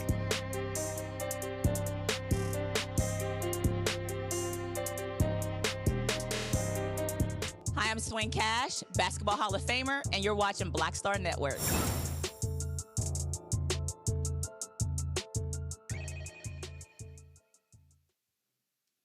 All right, folks, slight technical glitch there. All right, so I am back. So let's get right to it. Matt, Candace, Michael. When we look at what is taking place in November, especially on the United States Senate side, Republicans right now, they have a 53-47 majority. But the issue that we're looking at right now is that you've got some serious headwinds. Ossoff, Republicans have not been able to find a top-tier candidate to run against incumbent Senator John Ossoff in Georgia. Roy Cooper, the polling shows him up 25 or so points, hugely popular in that state. That could be a pickup for Democrats. Then you've got the Maine race. Susan Collins, incumbent, facing some serious troubles. It all depends upon will Maine Governor Janet Mills be the nominee, or will Grant Plantner, who is this upstart individual grassroots guy, will he be it? You look at Iowa. Farmers really pissed off with Donald Trump's incumbent Senator Joni Ernst not running for re-election. Then you've got the case in Michigan where you have incumbent not running, but the question is, will Democrats hold that? Then you've got the Alaska seat where that it could be a potential Democrat pickup there. So when we look at this map, Candace, we're looking at the possibility. Everybody talks about the House and how Republicans believe they're going to lose the House. But there's a very good chance that Democrats could win the Senate, and that would be a huge, huge deal if they're able to pull that off. Oh, it would be a huge deal. As we know, that's a huge deal in terms of making the laws that affect everybody across the country. You know, I look at the elections like this. It's like the storm. So I'm in New Jersey, and we heard so many things about this storm, but you really have to pay attention to what the weathercasters are saying, the forecasters are saying, just a couple of days before the storm. That's really when you know whether or not 24 inches is coming. And it's the same way with elections. We are getting a lot of information now. We've got some elections coming up on Tuesday, and then certainly there's November. But what's going to be important is that messaging right before. You know, we were talking about Jesse Jackson, and before he said, I am somebody, he said, I am poor. I may be poor, but I am somebody. And I think that that's a lot of the messaging that we have been hearing from people, including, you know, your interview with the candidate in North Carolina. And that is that people are suffering and that the middle class, they're being squeezed out, whether it's school loans or health insurance or the cost of housing. This is something that if we are able to keep on brand in terms of the messaging, then people will listen. But we have to knock it in people's heads that the people who you are about to vote for, you are going to see change. Now, sometimes that's a difficult process because people have voted for politicians before that they believed in and nothing changed. This is a different time. We have never had this storm that we have had before in terms of all of these, the perfect storm, as they call it, in terms of all these factors, the Donald Trump, the healthcare, the student loans, the cost of groceries that are going up. The messaging is really important. I think that people are really paying attention this time, and that's going to make a huge difference and really perhaps be the outcome that you talked about. Also, what is needed, Michael, is energy, energy, energy. Listen, Republicans are in power. Democrats pissed off. When we talk about the No Kings rally, I remember people like, oh, these people just, oh, they're just wasting their time. But I keep trying to explain to people, protests are designed to people to show their dissatisfaction. But then is what you do after that. How do you build upon that? How do you connect with people? How do you talk to people? The economy is still a major issue. Affordability, housing, food prices. Donald Trump is in Texas, in Corpus Christi today, lying his ass off, talking about how gas is below $2.30. That's a lie. And lying about everything else. You got RFK Jr. telling people, oh, stop, ignore food prices, or ignore beef prices going up. Y'all should just eat more liver. Literally, he said that. And those things are happening. And so really on the Democratic side, if you're able to get candidates that can really fire the base up, now all of a sudden, and they're willing to go after, to really be aggressive in targeting their Republican opponent. I mean, again, Democrats stand a chance. Republicans are playing on the defense because they have to defend these policies. They have to defend Donald Trump claiming this is going to be the golden era and things are going to be amazing. And people kind of like, I'm sorry, I don't see it and I'm not feeling it. Yeah, that's absolutely correct, Roland. And you have to have candidates that can electrify the base, not so much based upon personality, but based upon the issues and connecting the issues to people's pain and showing how your vote is a vote to fight for policies that are beneficial to you. Okay. So, Jasmine Crockett is a perfect example of that. Yes, she's brilliant, but it's more than just having a candidate that can electrify people. It's having a candidate that will motivate people to stand in line for an hour, for 2 hours to vote for them. Okay. And in some cases, depending upon the district, you may have to stand in line for a while. Okay. Somebody like Jasmine Crockett, people feel she's fighting for them. Okay. And one of the things where she's really good at is using her 5 minutes in House of Representative hearings. Michael, here's the deal. Michael, here's the deal. I'm not putting the Texas race in this. I'm not.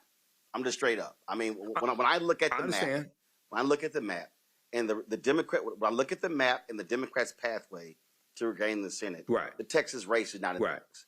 All these people who keep saying it's in play, I'm not sitting in play. When I look at the map, again, you hold Georgia. You have to hold Michigan. I agree. I see the Democratic pickups. I see the Democratic pickups really in 4 places. I see North Carolina, very strong. I see Maine, very strong. I see Iowa, Alaska, and the last one, Ohio, where you've got John Husted, who's running against longtime Senator Sherrod Brown. And so those, to me, those are the 5 places where the Democrats could actually win. You win 4 of those, you're 51-49. And if I had to say, frankly, out of those 5, I see North Carolina as 1. I see Maine as 2. Alaska, I see Alaska as 3. Ohio is 4. Iowa 5.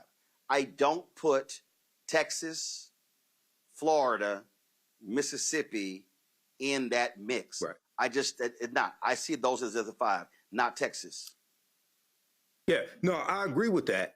Okay, and the U.S. Senate is extremely important when it comes to blocking Trump's nominations for federal judges, for any cabinet positions if somebody leaves, things like this. I totally agree with that.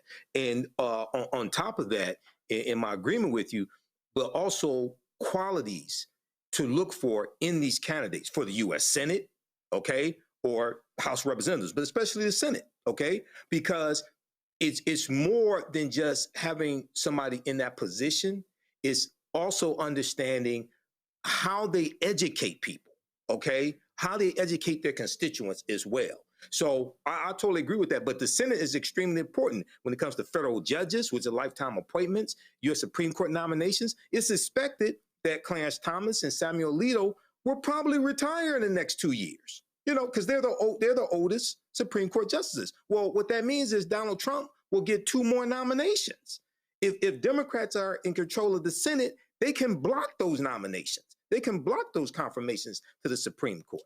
So I definitely agree with that. That's why I'm saying but also, go ahead. But that's what I'm saying from. Well, hold on, Michael. That's what I'm saying from a party standpoint. Again, this is where you have to make critical decisions. This is why I keep telling people, Matt, stop saying Texas is in play. Listen, I'm from Texas, okay? I'm just being honest about what I see. Sure, all of a sudden, listen, lightning could very well strike, but I have to also look at the data. I have to examine the data. And again, Beto O'Rourke came the closest in the last 30 years, and he lost by 2.5 points. He raised $100 million. He visited 254 counties. And so when I look at these progressives, these white progressives, who are like, oh my God, she's costing us a no, you don't. The idea that you have this really like that Texas is a great pickup, it's not. I don't see Texas or Florida or Mississippi as a great pickup opportunity for Democrats. Do I believe you have to run? Yes. Do you believe you run hard? Yes. But if I'm looking at this map, Matt, I have to be realistic to say, where can you actually win? And it's really 5 other places that are the dominant places that they have a great shot to recapture the Senate. And Texas and Florida, Mississippi is not one of those states. I get that perspective. And, you know, I'm not a political theorist or political strategist, so maybe I'm not qualified to really opine on this.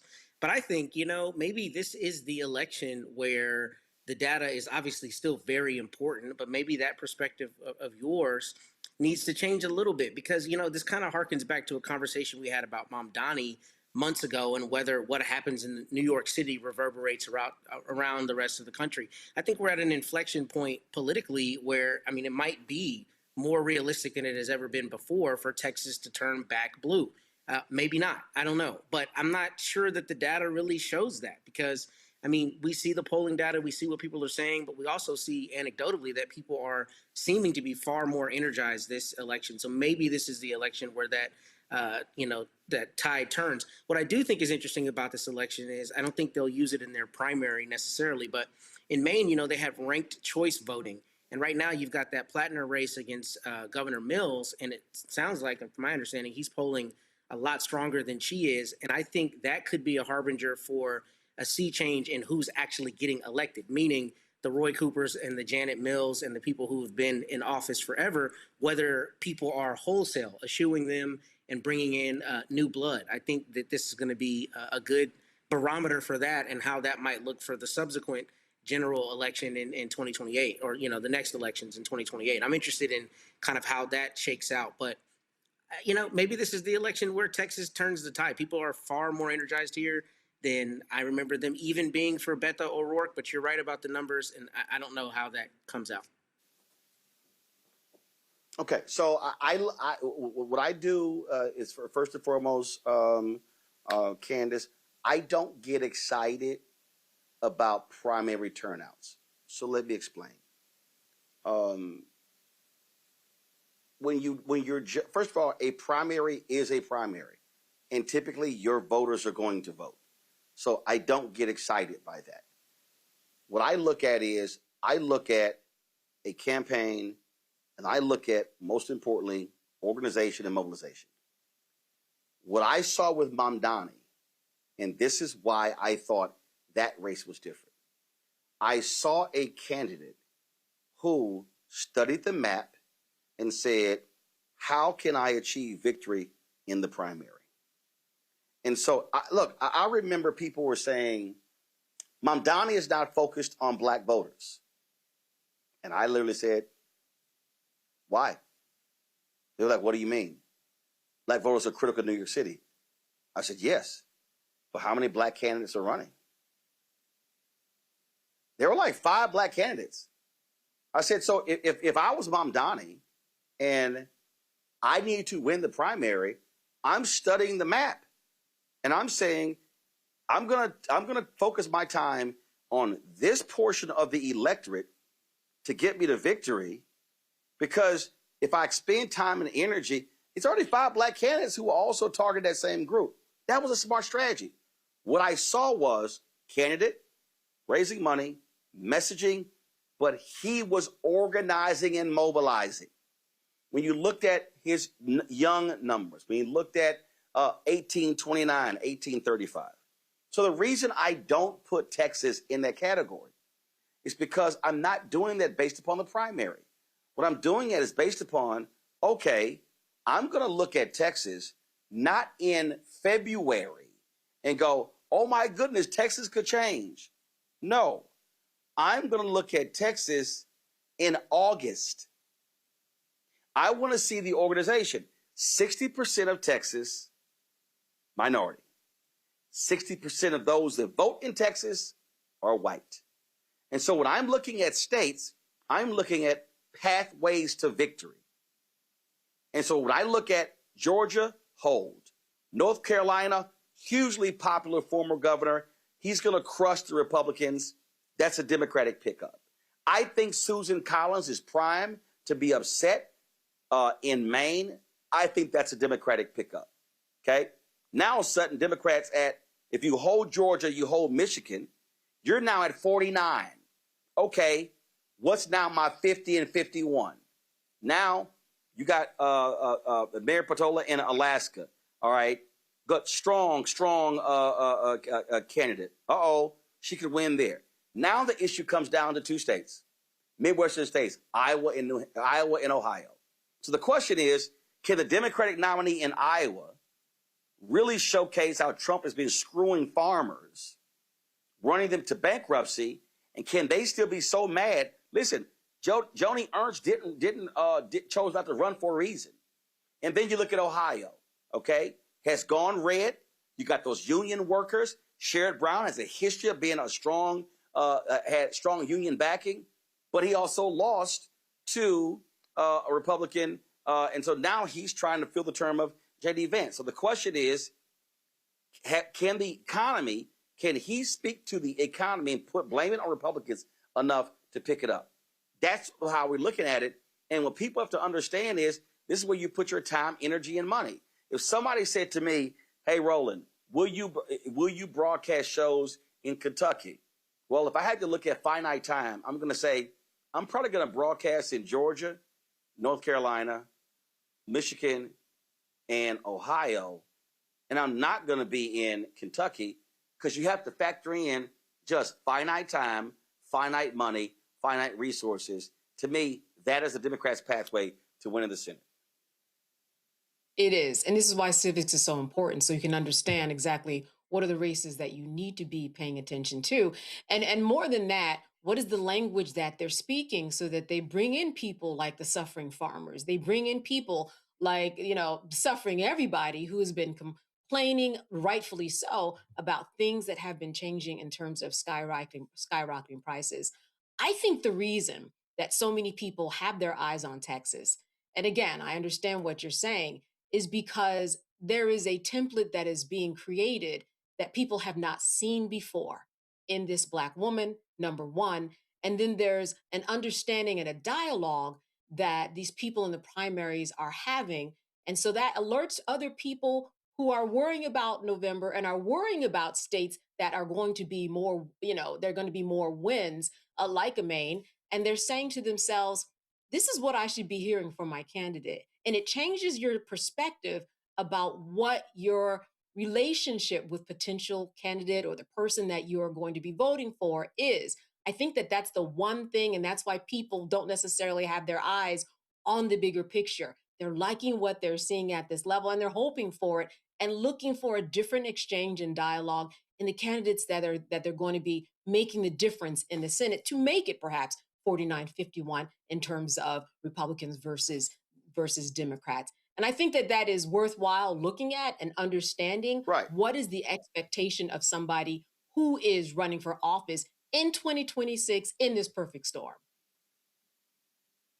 But here's the deal. I don't give a shit. I don't give a shit what they're saying. I'm being very serious.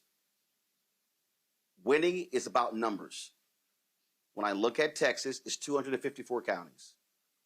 The reason Democrats lose is because they focus on Harris, Dallas, Bexar, Travis. Tarrant County is the last large red county. And they get crushed everywhere else in Texas, 65-35, 70-30, 80-20 by Republicans. You have to organize the state.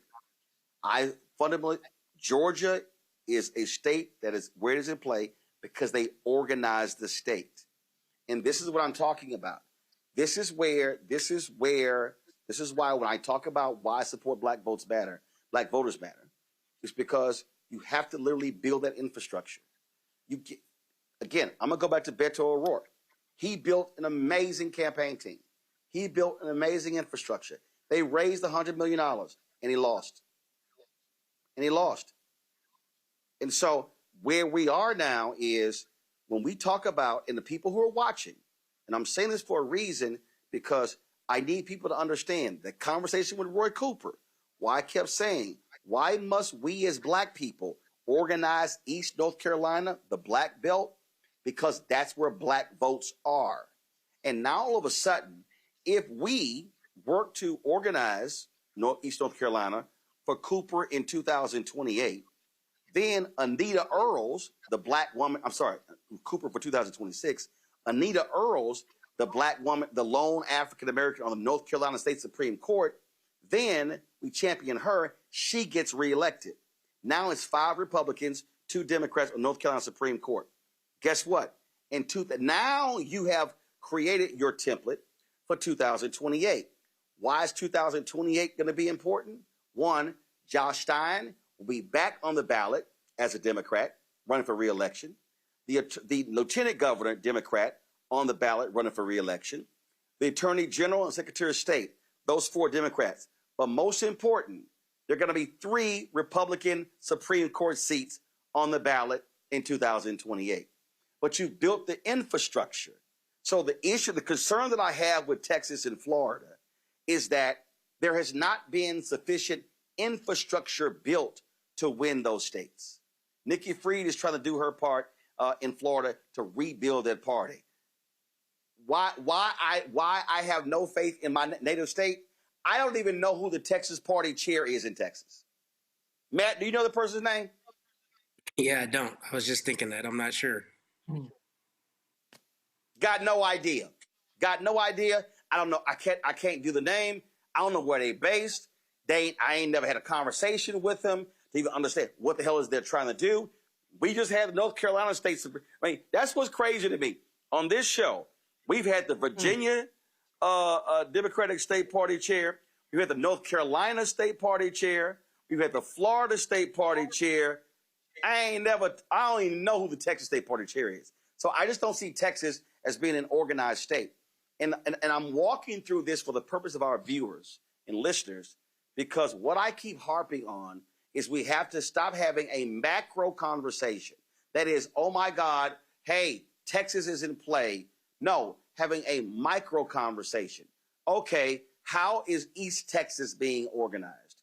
How are folks organizing Latino voters in South Texas? You're dealing with West Texas as well. And the whole point is not oh, you're going to win those counties. The issue for a Democrat is not losing 65-35, 70-30, 80-20.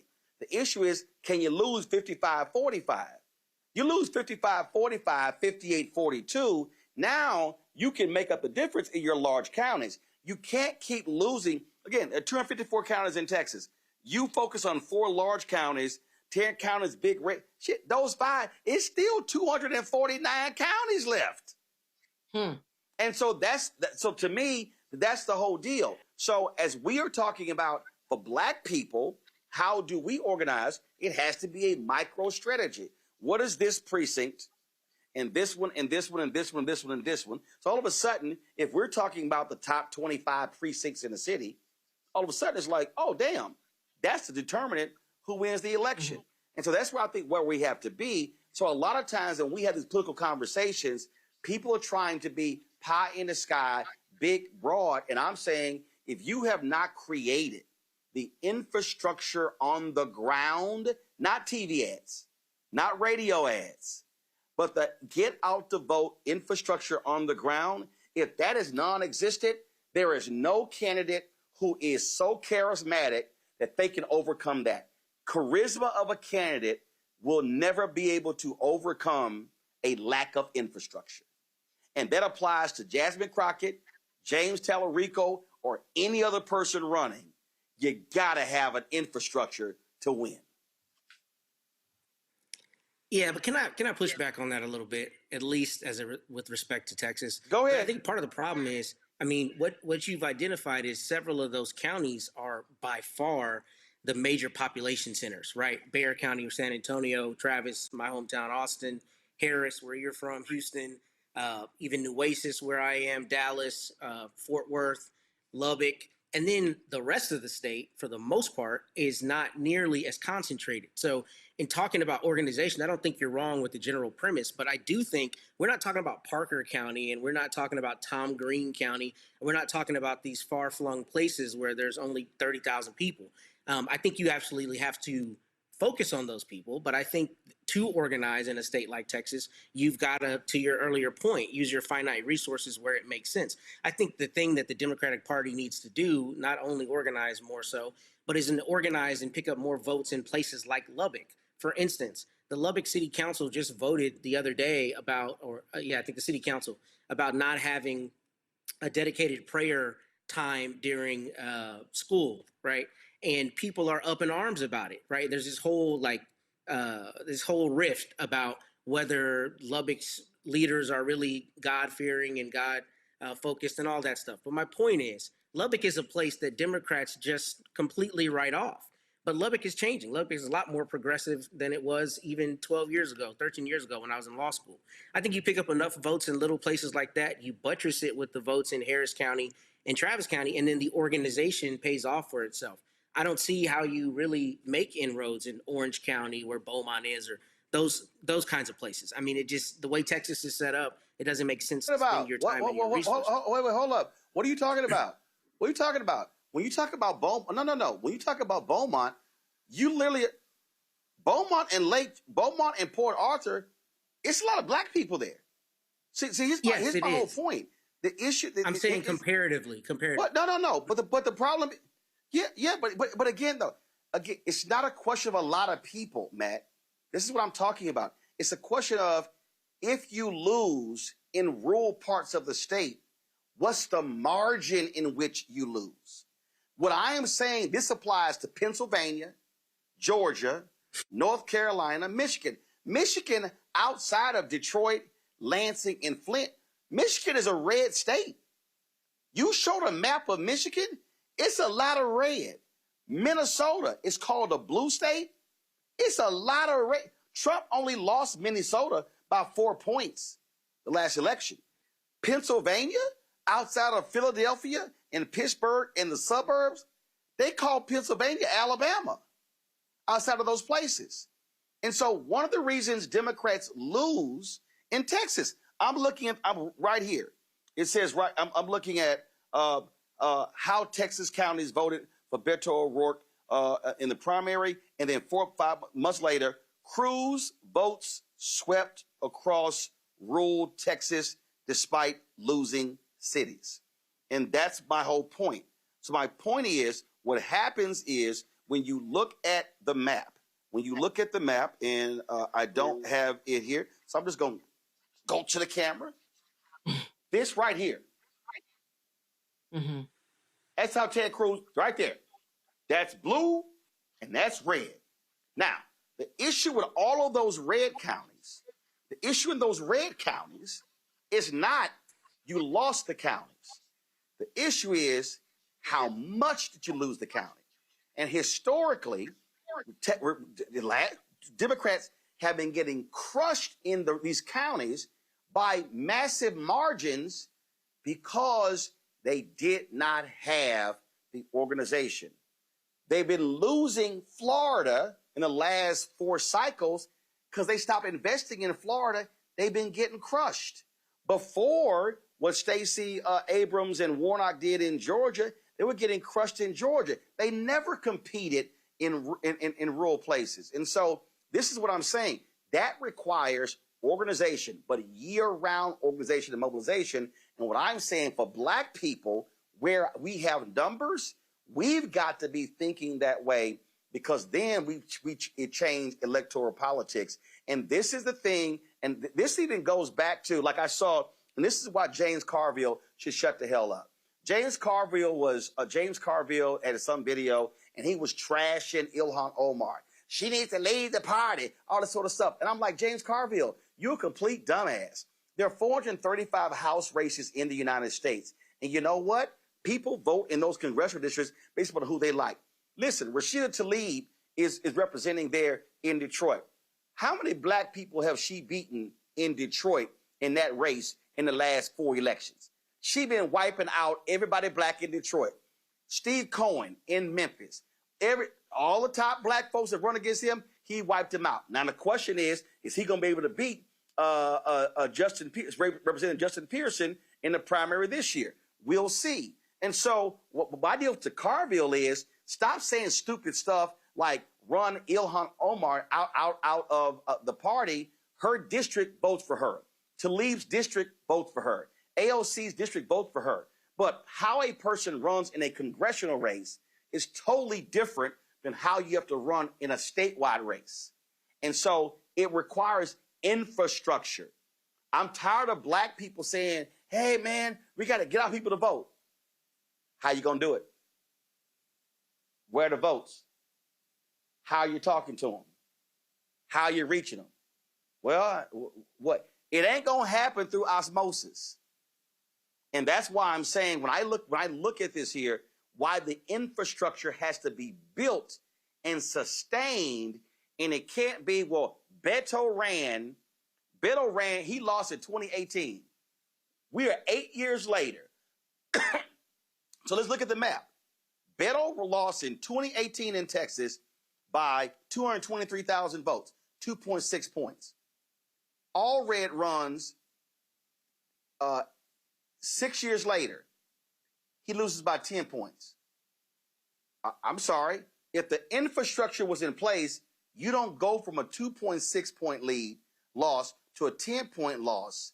And now all of a sudden, the state's going to flip. That's why I can't buy that. You got to have the infrastructure that stays in place, and you're building upon that. So the next cycle, remember, they started in 2012 election in Georgia. They didn't flip Georgia until 2020. It took them 8 years of ground game. And that's what has to happen. And so final comments, Michael, Candace, and Matt on that whole idea. Yeah, that's the infrastructure investment that we've talked about. We had this conversation rolling a few months ago when I gave the example of Florida and how some election cycles ago, I saw a news story where Florida, the Republicans in Florida talked about how they embedded in the community, their campaign offices were reaching out to Latinos, helping them with immigration forms, having movie nights, things like that. They became part of the community, okay? So then when you come to them to vote for you, you're not a foreigner. You've already established that type of relationship. So yeah, the investment has to come. And I think African Americans, We have to really focus on organizing these states, outside of a Democratic Party, not relying on the party to do that. So, yeah, I totally agree with that. Yeah, I mean, I was just sitting here thinking, Candace, Nevada. Mm-hmm. Do you know why Democrats were winning in Nevada? Harry Reid had strong infrastructure. What happened the last two elections? Democrats were like, damn, it's going to be tough because Harry Reid died. So that's a perfect example I'm talking about. The infrastructure cannot be tied to a person. This was Black people love us and Obama. Progressives and Democrats love Obama. But my biggest criticism of Obama is that Obama had an infrastructure that was about him. It wasn't about the party. And so he didn't give a flip about the party. Obama for America became Organizing for America, and they were essentially competing with the DNC. And so, 1,000 seats lost? They had no infrastructure. The Black community, again, after Reverend Jackson lost in '88, they put in place a strong Black infrastructure in the DNC. When Obama ran in 2008, he didn't need that infrastructure.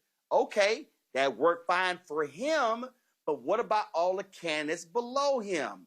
Governor, U.S. Senator, U.S. House, State Rep, State House, County Commissioner, City Council, Sheriff, DA, judicial races. That is the whole point of an infrastructure. So to Michael's point, what I'm arguing for Black people, our Black infrastructure, we may vote Democrat, but our Black infrastructure must be a Black infrastructure that's not completely controlled by the party, because we have to have the flexibility to be able to, where it is going on 365, and we are looking at our politics in a broad way.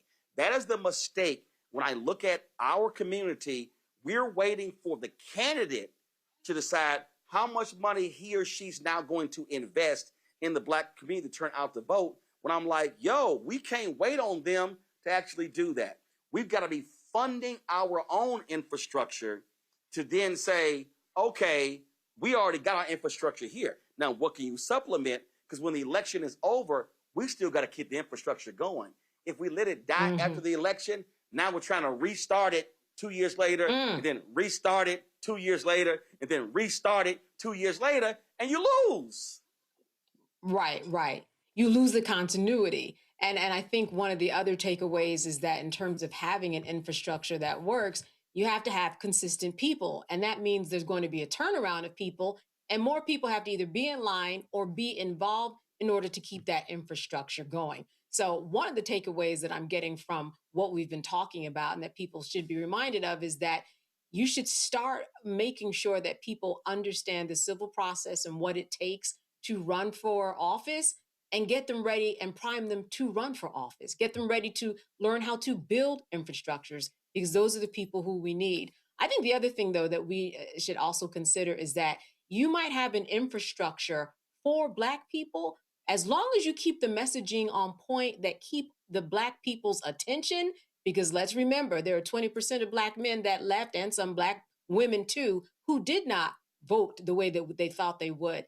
You have to keep all of that up. So the infrastructure, I'm saying, just has to change and keep up with the times, because the times certainly have been changing. Absolutely. Matt, final comment. So my comment is, I don't think you're wrong, but I think we're focusing on different parts of the same idea. I don't disagree with the idea that infrastructure and continuity are important. But I think what you're eschewing and that I'm focusing on is the fact that the candidate, I think, is a big part of that, the biggest part of that right now. And I think we're at a different inflection point in society than we were when Beto O'Rourke ran. Beto O'Rourke didn't run where the president was basically doing something unconstitutional every single day. and everyone's talking about what he's doing at every single moment of every single day. And there's this huge rift in society the way that there is now. I mean, of course, there's I don't know that it was like it is now. How is it like it is now? Trump was president. Trump was in the White House. But it wasn't like it is now. 2018. It wasn't like and it Beto is now. ran against Beto ran against a dude Republicans hate. He ran against Ted Cruz. I remember this. I remember the race. But what I'm saying is, I think things are different now. I think the environment is different now. I think people's expectations are different now. And I think, yes, Texas Democrats are trying to replicate Beto O'Rourke and actually get over the finish line. But I think the idea of infrastructure, all of those things are important.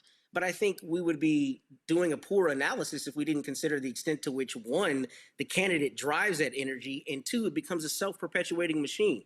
I mean, right now, people are talking about politics, I think, more than they were in 2018. They're talking about candidates in a different way than they were in 2018. And I think the things that are coming out of the White House are energizing people more than they were energized in 2018. And infrastructure is important, but I think it's also important to leverage those candidates, and to your earlier point, leverage those resources in places where it makes sense. I don't think you're wrong about the prospects of losing out in West Texas, but I think, to your point, if you narrow those margins with the right candidates and you get behind those candidates in Lubbock, then in the aggregate, those numbers in Lubbock and Jefferson County and these far-flung places coalesce to Texas getting over the finish line. So I don't think it can just be about infrastructure. I think the candidates and the energy behind the candidates is crucially important. And I think this is a much different time and race than 2018 was.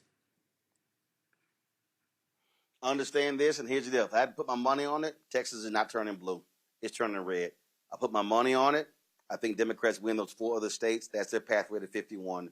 And again, I'll say, hey, if it's a Hail Mary, Texas, Florida, Mississippi, but I'm looking at scoring touchdowns and not field goals.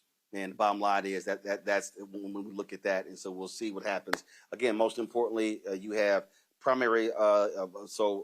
Right now, the polls are closed. The early voting is over. If you're in line, stay in line, but early voting is over in Texas. Republicans, of course, they got rid of souls to the polls. That's why there's no early voting on Sunday. And so we'll see what happens. So, again, Arkansas, North Carolina, Texas, primaries are March 3rd. Mississippi is March 10th. Illinois is March 17th. All right, folks, that is it. I appreciate Matt, Candace, and Michael being on today's show. Folks, quick break. We come back.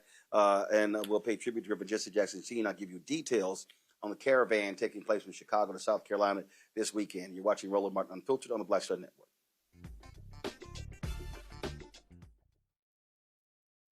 I'm Brittany Noble, Midwest-born, HBCU educated with experience in newsrooms across the country. Well, I've teamed up with Roland Martin to bring to you The Breakdown. This isn't just news. It's our stories, our voice, our community. Join me for The Breakdown, Monday through Friday at midday, only on the Black Star Network. How you doing? I'm Mark Curry, and you're watching the Black Star Network. That's why I got these glasses on, because that black star is bright.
Folks, this is a live look of Rainbow Push headquarters in Chicago, where since yesterday, repeated lines of people have been coming through, paying their respects to Reverend Jesse Jackson Sr., who passed away last week at the age of 84.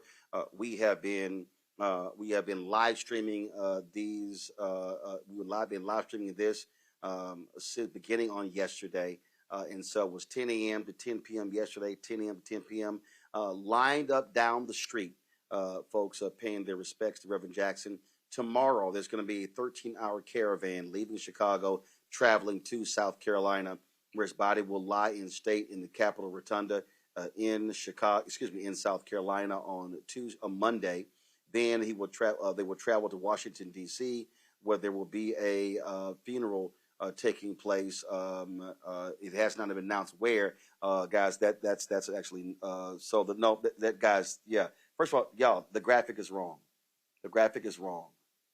Okay, Friday is not March 4th. Friday is March 6th, y'all.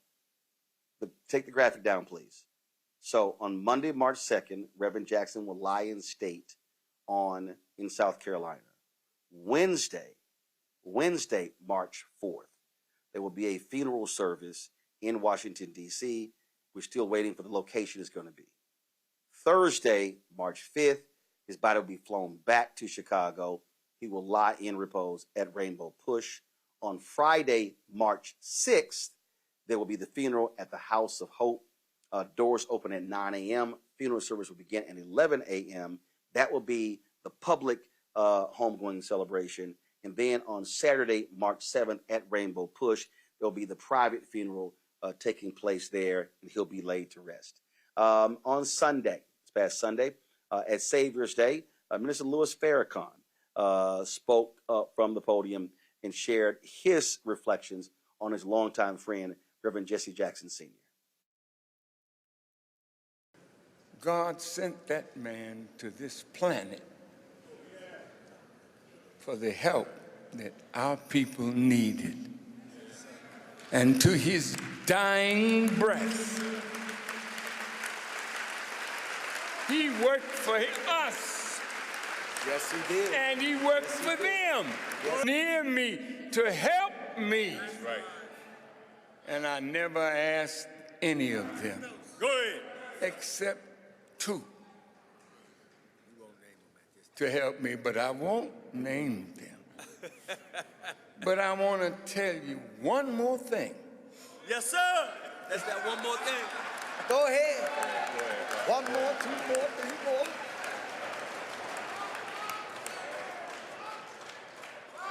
Yes, sir. My brother, Reverend Jesse Jackson, who passed away recently,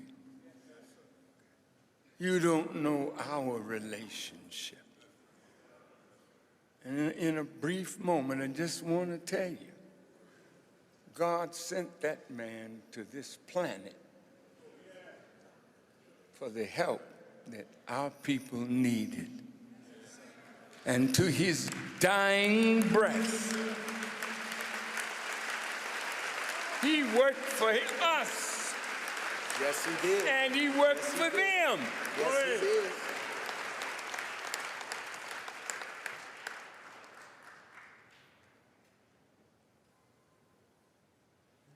I guess I can say this, that my brother Jesse,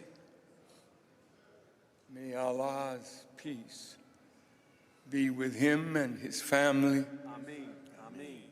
And with all of us who benefited from him. Do you remember Judge Mathis? Yes, sir. You do? Yes, sir. He's a heck of a judge. And when his son graduated, my son graduated with his son. That's a son from another mother, but we don't make no distinction here. That's right. That's right. That's right. And that man, Judge Mathis, took me to the side in my apartment in downtown Chicago. And he said, Farrakhan, now you know I'm really ashamed. I have never given you any money for your labor. I gave my money Push and Reverend Jackson. I said, you did? I said, well, you continue to give your money to Reverend Jackson. Listen to this, because he is putting out money to give black children scholarships in college, and every scholarship that they get that lifts them up, you are helping me in my assignment.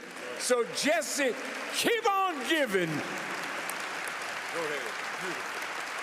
Ain't none of you would treat that man like that. That's right. And at the Million Man March,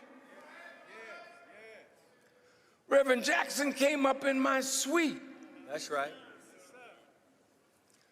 And he said to me, Brother Farrakhan, how much time are you going to give me to speak? I said, oh, Reverend Jackson, I can't give you any time. You get up and say whatever it is you want to say, and when you finish, we'll move on with others. I never told my brother 10 minutes, 5 minutes. That's my brother. And I will never be found dogging his name when he did so much to help our people rise to where they are. Beautiful. Beautiful. So by my side is the young man of 13 years old. That's right. That came with me. He went to blow his nose. Well, I'll blow it for him. Go ahead. Go ahead. He's back. He's back. He's been with me for the whole 40-some years of this ministry. That's right. Yes, sir. He's been by my side. Yes, sir. Can you believe that? Yes, sir. And he grew up That's right. like a son. That's right. And I acted by him as a father.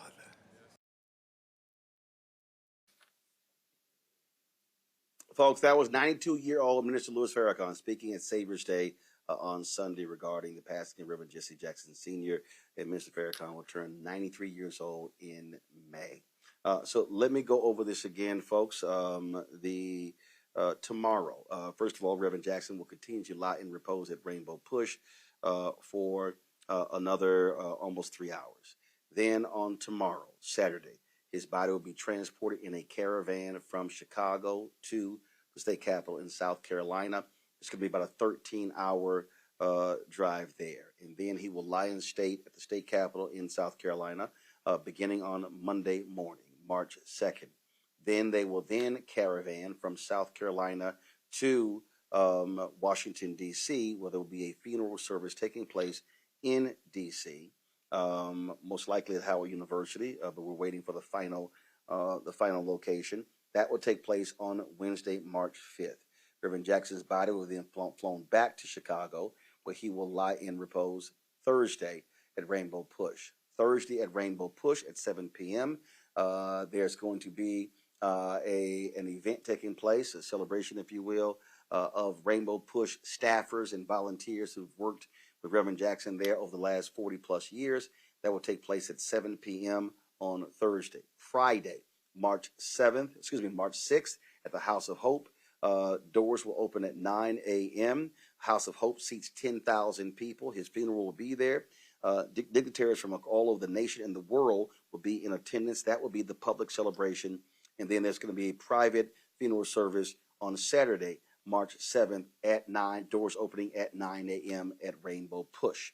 And so we will have a daily coverage of all of this right here on Roland Martin Unfiltered and the Black Star Network. Folks, stay tuned to the network. Go to our YouTube channel on our Black Star Network app. We've been streaming the lying in repose for the last couple of days, and we'll continue to do that. So even though we are not live, so whether this show, Brittany Noble at noon, we will still have a separate stream of what is taking place as well. And so there's that, folks. Now I'm here in Los Angeles for the NAACP Image Awards. We are expecting a significant tribute in tomorrow's show, but the show's going to be at 8 p.m. Eastern. It's going to air on BET and CBS, and we certainly are expecting a significant tribute to be paid to Reverend Jesse Jackson Sr. At the NAACP Image Awards tomorrow in Pasadena. And so I will be in the house. We look forward to that. So, folks, that is it for us. I appreciate all of you watching. Now, of course, I'm back to D.C. On Sunday, but on Monday, I'll be broadcasting from New York City. Susan Taylor has her National Cares Mentoring Gala, and I will be participating in that, helping them fundraise as well. So I'll be broadcasting from New York City on Monday at 6 p.m. Eastern, and then I'm back in studio in Washington, D.C. on Tuesday. So, folks, that's it. I appreciate everybody for watching today's show. Don't forget, please do me a great favor. If you want to join our Bring the Funk fan club, please do so by supporting us. I say this over and over again. We don't have millionaires and billionaires supporting our show. I didn't leave network television and walk away with, multi-million-dollar contracts. That never happened. We built this from ground up, and we got it going with this show. 5 other shows on the network, just steadily growing and focusing on what we do. But your support is absolutely critical. So do me a favor, and please, if you want to support us via Cash App, use the Stripe QR code. You see it right here. It's also for credit cards. So use that QR code as well. Checks and money order, make it payable to Roland Martin Unfiltered, P.O. Box 57196, Washington, D.C. 2003 7-0196. PayPal is R Martin Unfiltered. Venmo's RM Unfiltered. Zelle, Roland at RolandSMartin.com. Roland at RolandMartinUnfiltered.com. Download the Black Star Network app, Apple phone, Android phone, Apple TV, Android TV, Roku, Amazon Fire TV, Xbox One, Samsung Smart, not Xbox One, Amazon Fire TV, Roku, and Samsung Smart TV. Be sure to, of course, get our Roland Martin Unfiltered swag. Go to shopblackstarnetwork.com, shopblackstarnetwork.com for all of our stuff. And, of course, support the Black-owned companies that we have in our marketplace at shopblackstarnetwork.com. So please check all of that out by going to shopblackstarnetwork.com. Don't forget, download the app Fanbase. Let's support Fanbase as well. Folks, that's it. We always end the show on Fridays. Thanking everybody who's donated to our show. 37,179 donors. Let's get to 40,000, folks. Let's do so. If you want your name on that list, then you know how to donate. I'll see y'all on Monday right here. Roland Martin Unfiltered on the Black Star Network. Holla!